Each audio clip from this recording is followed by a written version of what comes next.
matériaux de construction et habitat durable dans le contexte sahélien. C'est la thématique de cet atelier ouvert ce 7 novembre 2016 à Deuzieu-Cambouensin.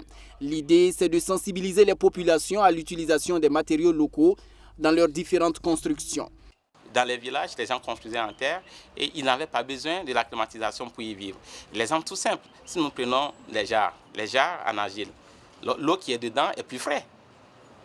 Mais pourquoi nous n'utilisons pas ce système pour avoir des bâtiments qui peuvent être confortables pour nos populations, pour construire aux gens, pour que tout le monde puisse avoir accès à un logement. Les participants sont des étudiants et des professionnels du domaine. Des alternatives aux matériaux actuellement utilisés au Burkina Faso leur seront données en vue d'une meilleure orientation dans les choix de matériaux de construction. L'enjeu, c'est de se dire, voilà ce qui se passe, la situation actuelle. On a des habitats en bloc béton et en tôle, on en voit beaucoup à Ouaga, notamment dans les périphéries de Ouagadougou. Est-ce qu'on peut, en changeant, en utilisant des blocs de terre comprimés, des blocs de latérite taillée, est-ce que déjà on peut améliorer le confort thermique?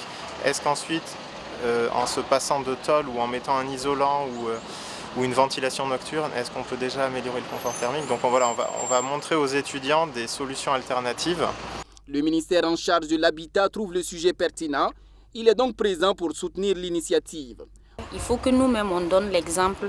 Il faut que ceux qui ont compris la problématique là puissent vivre donc dans ce genre de maison pour que celui qui n'est pas convaincu puisse se rendre compte qu'il est possible donc d'habiter dans ces maisons. Et en tout cas, on l'a compris au niveau du ministère de l'Urbanisme et de l'Habitat. On a donc des projets qui doivent permettre de concrétiser cela. Je disais tantôt que d'ici la fin de l'année, on doit organiser un chantier école sur les blocs latériques taillés.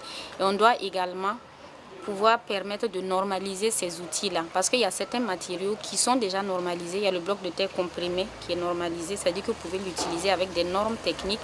Mais il y a certains qui ne le sont pas encore et nous avons prévu en tout cas les normaliser. Mais la première étape là, c'est faire un avant-projet donc de codification et nous sommes en plein dedans.